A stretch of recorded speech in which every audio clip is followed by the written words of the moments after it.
Hey y'all, Charipo Corey here, and I'm feeling called to continue the series on lust, sexual immorality, and how rampant this is in the new age, and kind of just tie some themes together from some of the past videos I've made. So it just so happens that today I'm celebrating 90 days of semen retention, 90-day semen retention streak, and to be honest, like, the only reason I really even mention that is to establish some kind of credential with anybody who's listening. I don't think it's actually that big of a deal. It's not even a top 3 like longest semen retention streak of my life. Maybe the streak I'm on now is going to turn into the longest I've had or something, but we'll see. I just mention it though because I believe semen retention is really important. I think it's the most important thing that a man can do in his life. Full stop. Like, no qualifiers, nothing. Just, it's the most important thing a man can do. Period. Except for, I suppose, perhaps turn their life to Jesus Christ and like read the Bible each day. That would be like, that's probably the most important thing a man can do. But the semen retention, for all intents and purposes, is like basically like right there in the mix. And so yeah, I just felt called because for me this 90 days is like, I just keep learning so much every time I go on like a long semen retention streak. First of all, it heals me so much. I just feel so like calm and clear and pure and happy. I mean, look at my beard, man. Like, I'm almost 40 years old and my beard just is glowing, right? Look at my face. Like, not to sound vain, but hey, I can recognize that, like, I look pretty good, man.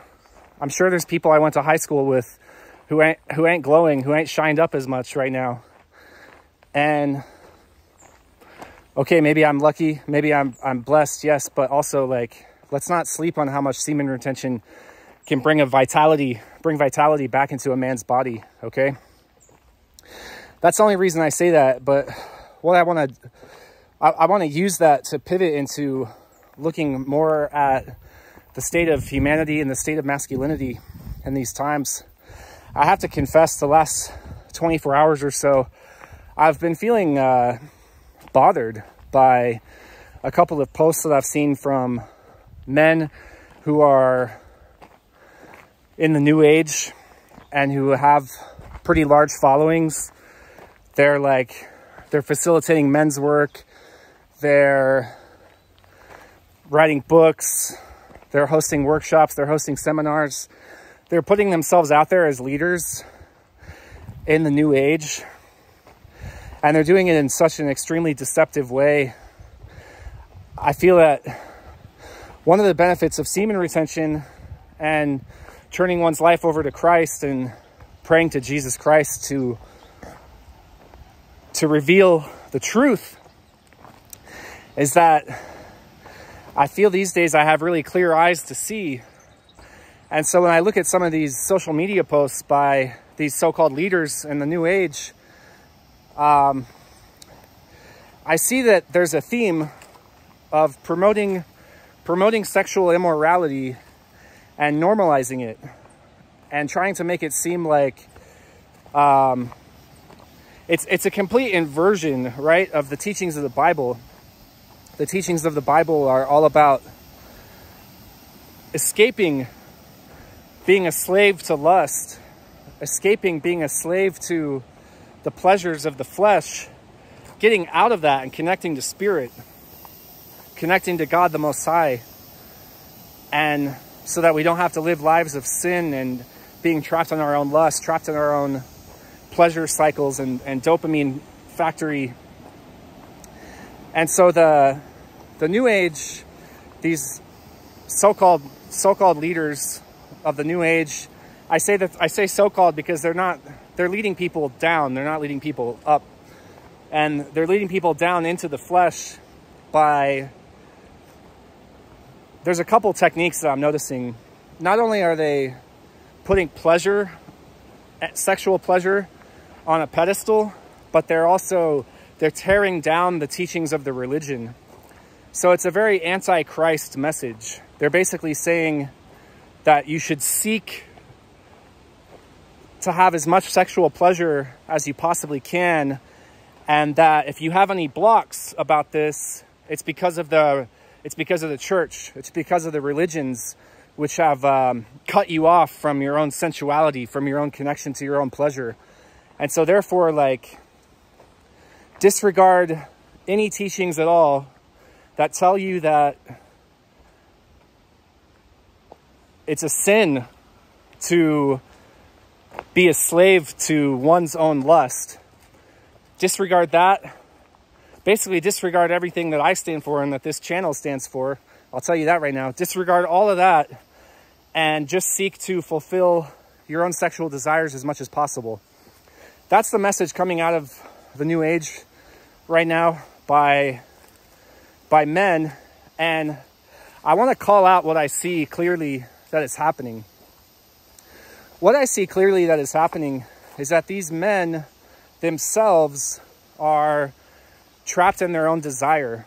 They're desperately seeking sexual satisfaction. And so they're positioning themselves as an authority, as a leader in the conscious New Age community. And then they're giving this teaching of, it's a very like orgiastic teaching, you know, it's like, let's just throw off all our clothes and abandon all of our, any hindrances or inhibitions that we're carrying. Like, let's throw all that away and just like indulge and give into like all of our most lustful fantasies. That's basically the message that these guys are peddling. And the reason that they're peddling it, they're trolling, like a boat will like troll on the bottom of a lake bed to see if it catches any fish. That's what they're doing. They're putting their nets in and dragging this message through the collective to see if they catch any fish. In this case, fish being defined as young, impressionable women who want to engage in some of the lustful fantasies that these men have.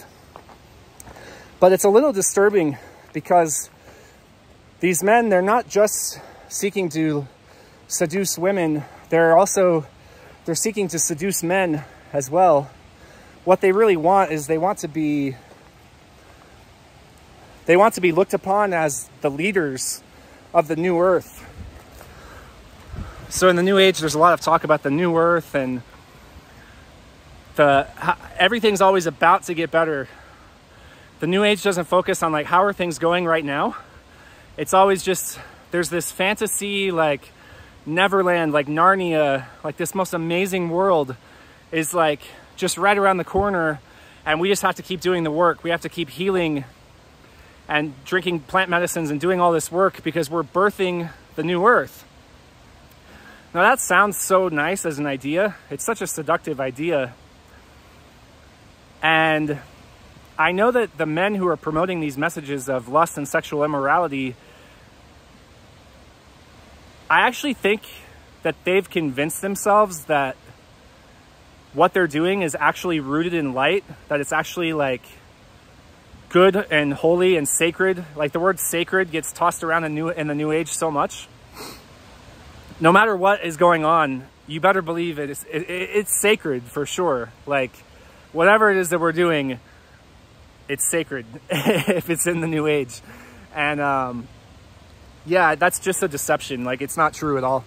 And anyway, what I see that these men who are leaders within the New Age, what they're really trying to do is they're recruiting. They're trying to seduce people into this worldview that they have, which is it's a perverted worldview. It's a worldview of, it's a very damaged masculine. To put out a message of like I saw a post today, it really troubled me, honestly. Like this guy wrote this whole post about like when Jesus masturbates, and it's all about like how Jesus likes to experience his own orgasm and his own physical pleasure in the flesh.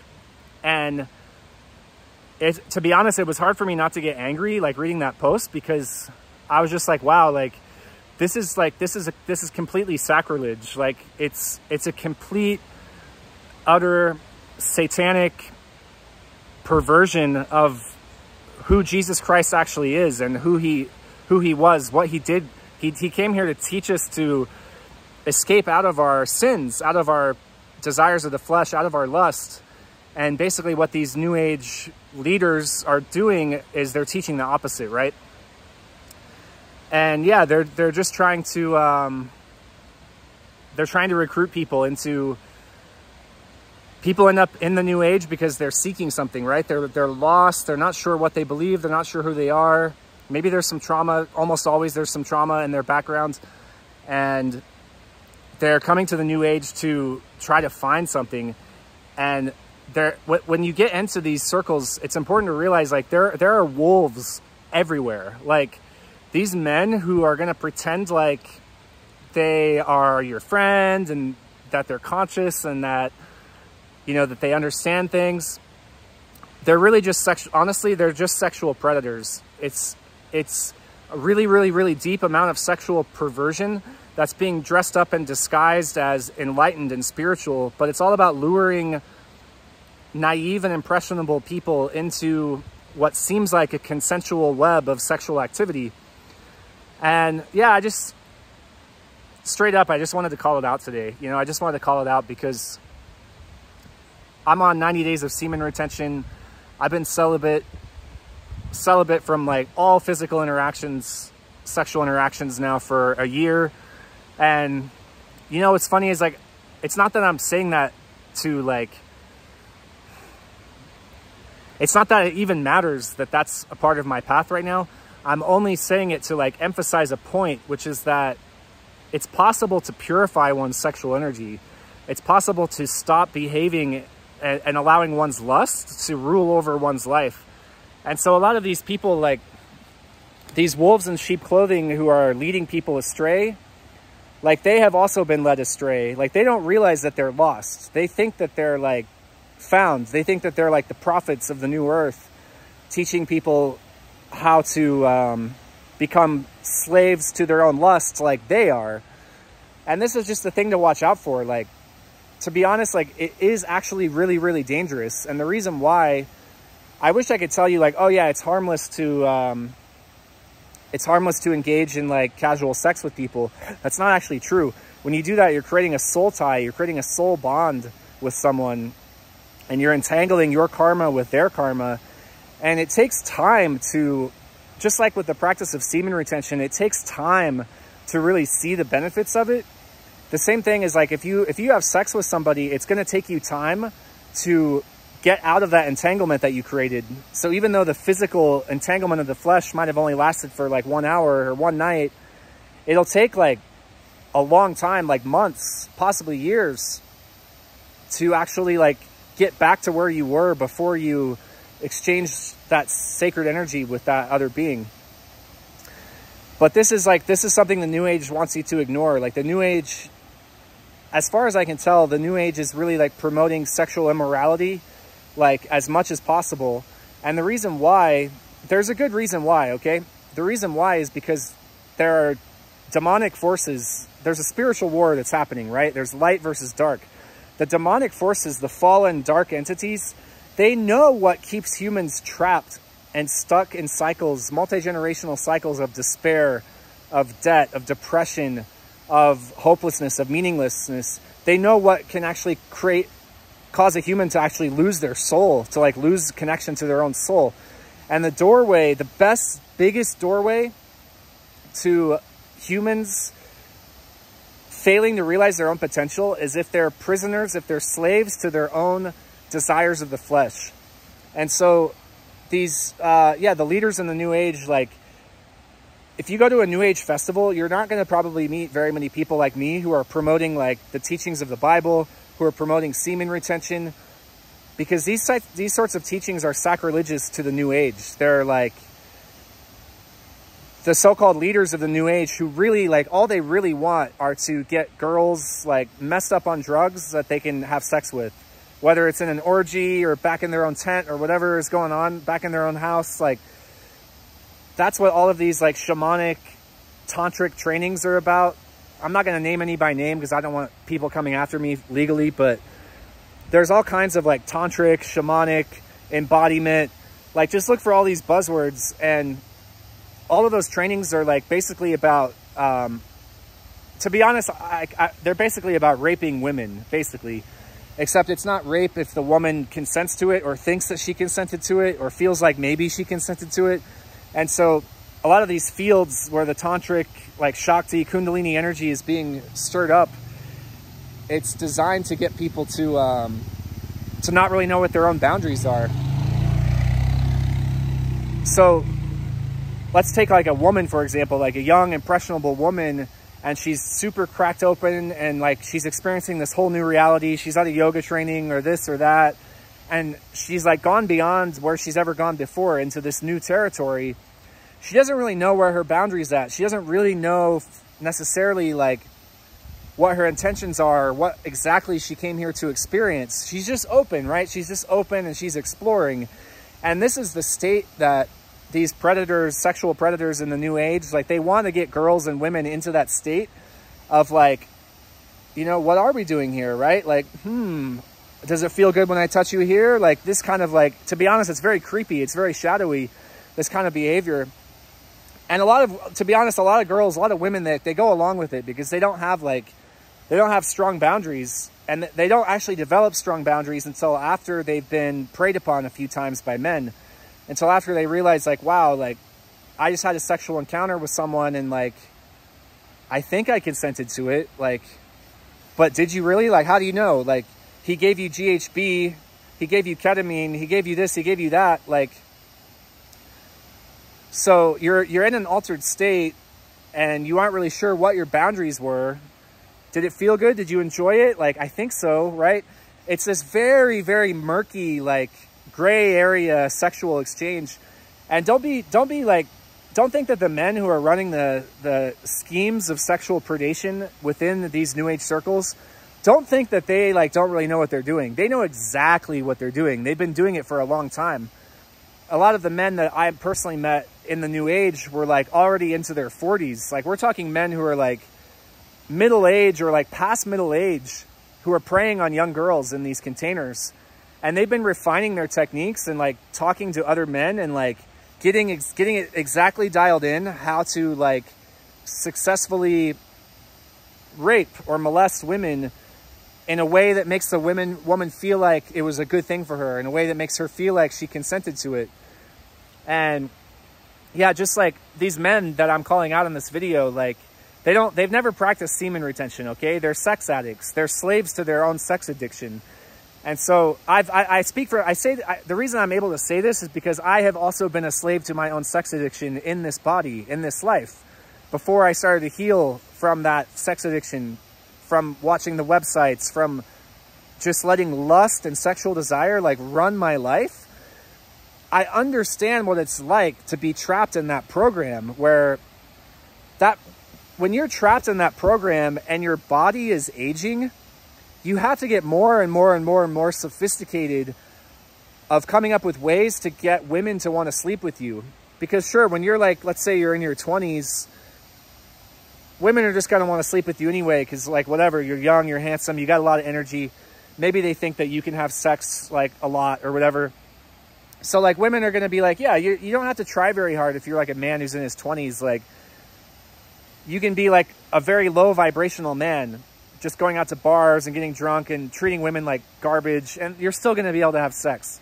But the older you get as a man, the more you have to get more and more and more sophisticated and seductive for women to be still wanting to sleep with you. And so if you go into the new age, there's a lot of men who are like into their 40s who they haven't tamed their own beast. They're still letting their own beast, their own sexual monster, the devil within them, the parts of them which are evil and immoral, are still running the show. But at this point in time, these men have gotten so sophisticated from years and years and years of practice, from years of doing the work, from years of taking psychedelics and doing all of these things, where they've gotten to a very, very sophisticated sexual predator status, where they know exactly what to do to get let's say a 20-year-old girl to try some kind of drug that's going to lower her inhibitions and lower her boundaries and allow him to impose himself on her physically and sexually. Of course, while doing it in the guise of being sacred, you know, it's sacred. Like, let's do a ceremony. Let's do do you want to eye gaze? Like, there's all these tricks and techniques that it's all about, like, basically like raping women. It's like, do you want to eye gaze? Like, that's just like, that's like entry level, like, rape, you know?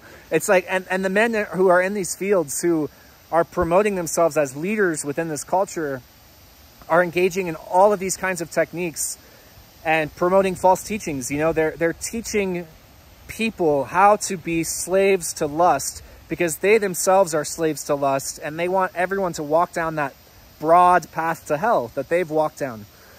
So yeah, the point of this message is you know, to celebrate the fact that I made it to like a personal benchmark with semen retention.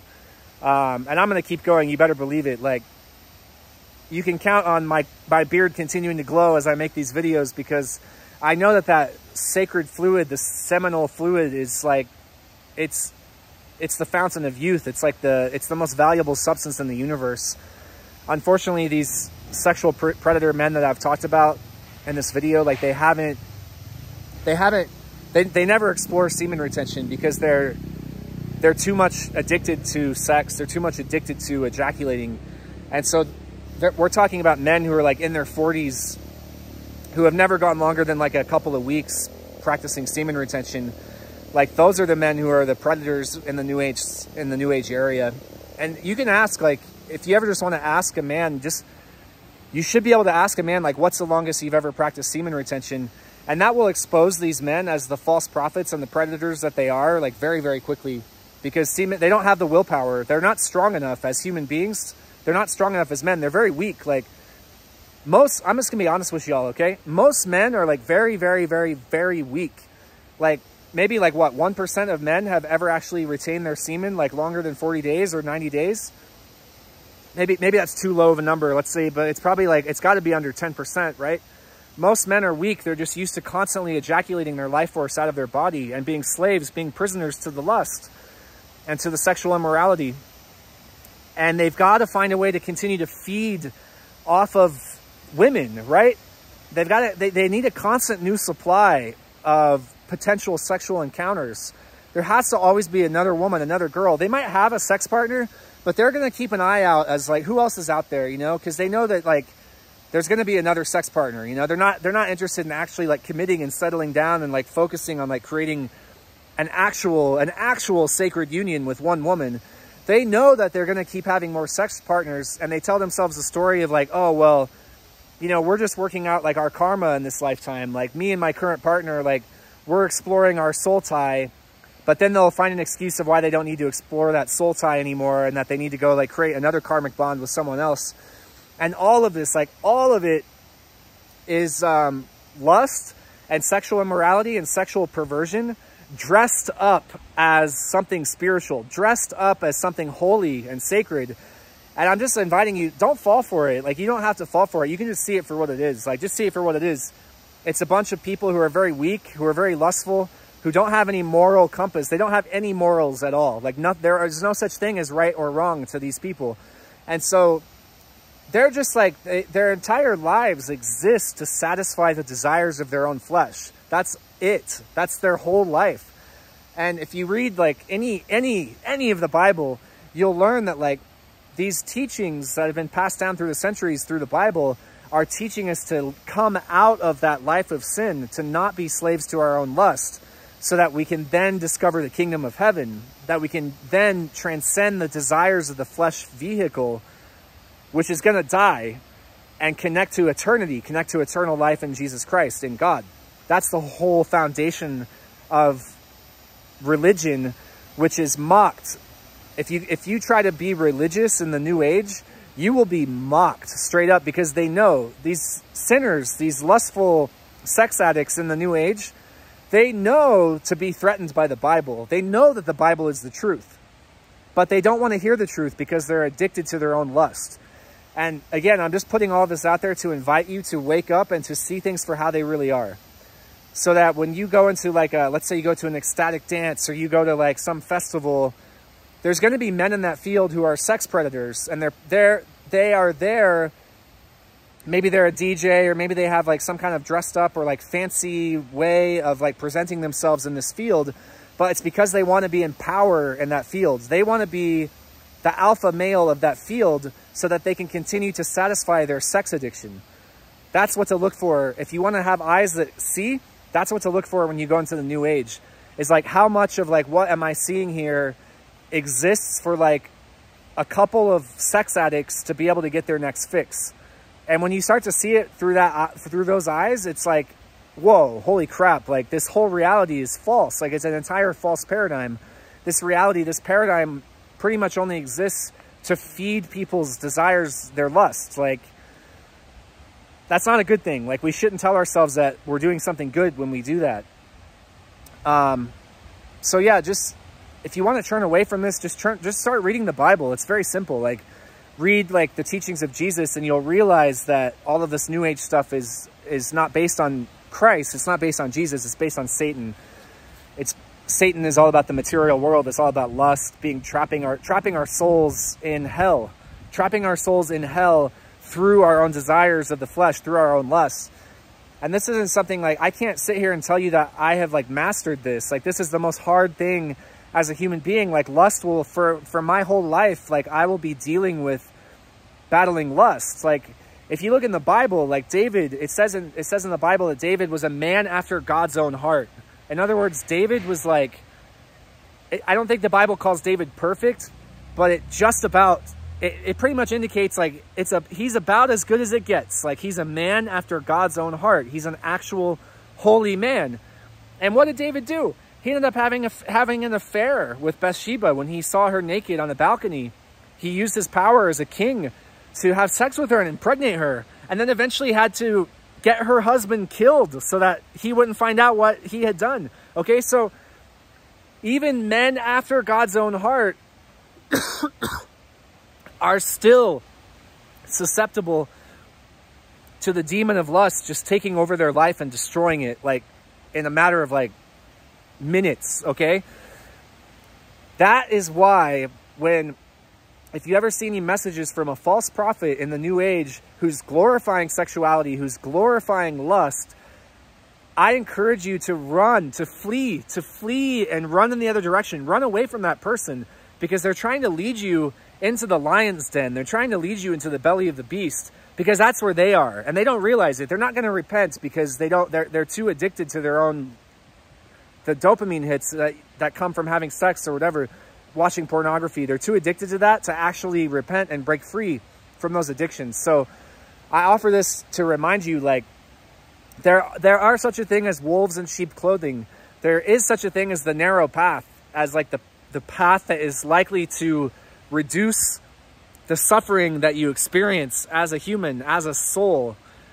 And the new age, like, it doesn't teach you these things. It feeds you to the wolves. It's like, here, you want some drugs? You want to like go get raped by this guy and be told that it's for your own like tantric kundalini awakening? Like, what do you want? You know, like, it's just a complete carnival of lust and sin.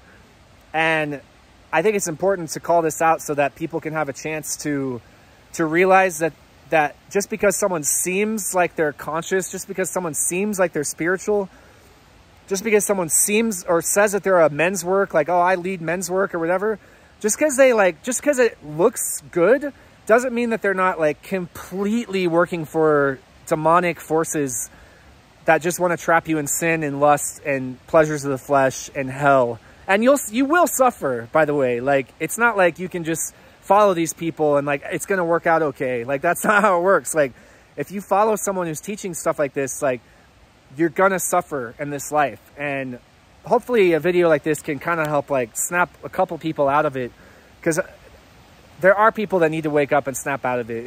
It's out of control. Honestly, it's out of control out there. When people can make a post on Facebook talking about like what it's like for Jesus when he masturbates, like, they can put that out there with a straight face. That's how we know that the world is just like, it's kind of gone mad. Like, honestly, like, it has. So I'm trying to make this video because I know that my own life is short. and I want to be able to leave a legacy for my own children and my progeny, the generations that are yet to come. Like, when they look back on this era of time, humans in the future, they're going to know that, like, we were up to no good at this era in time. And I'm making this video because I want my children to be able to look back to me as one of their ancestors, and for them to be like, okay, like, at least, like, my lineage hadn't lost their damn mind completely.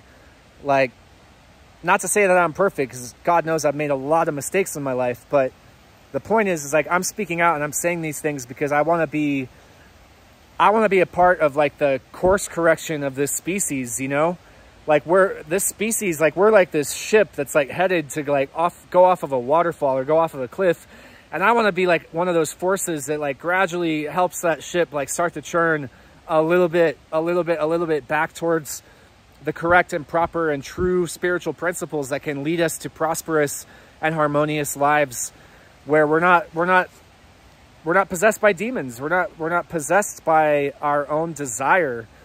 And yeah, you know, there's a lot of work to be done, because a lot of the so-called brothers out there they're predators, you know, they're piranhas, they're sex predators, just, like, exclusively focused on fulfilling their own sexual desire.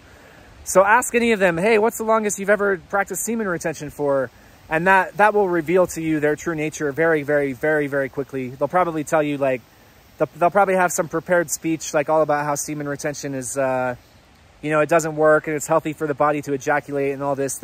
They will, like, immediately want to, like, distort and twist your consciousness, because they'll realize that you're starting to discover the truth, and that you're starting to see the truth of who they are as a person. And they can't have that, right? Because they need to continue to create this false idea of who they actually are, so that they can continue their lives as predators, as sex predators who are leading people astray and hurting people, hurting young women. It's not good. All right, I'm gonna leave it there. Checking in here at 90 days of semen retention, and I'll check back in with you after another 90 days. So I'll make a dedicated video when I get to 180 days, which will be in July of this year. And the reason I say that so nonchalantly is because it's just not even a big deal. Like, if you can break out of the pattern behavior of being, like, a prisoner to lust or a prisoner to sex, you realize, like, not ejaculating and not having sex, it's just not even that big of a deal. Like, it's just like, yeah, it's like, so what? Like, the whole sex-obsessed culture ceases to matter so much, you know? So I'm just inviting you, if you're watching this and you're like, you can tell that there's some truth to what I'm saying. If you're still watching this video, that means that you can tell that there's truth to what I'm saying. And if that's true for you, but you have not really experimented very much with semen retention, maybe you've only tried it for like a week or 2 weeks, just do it for a long time. Just stop, like, you don't have to keep relapsing. You can just be like, okay, I'm done. I'm just going to do it like that guy that I saw on YouTube does it, and just do it for 90 days. Just see what happens. See what your life is like when you're not just constantly serving as a slave to your own sexual desire. So I'll leave it there. Big love to you. Thank you.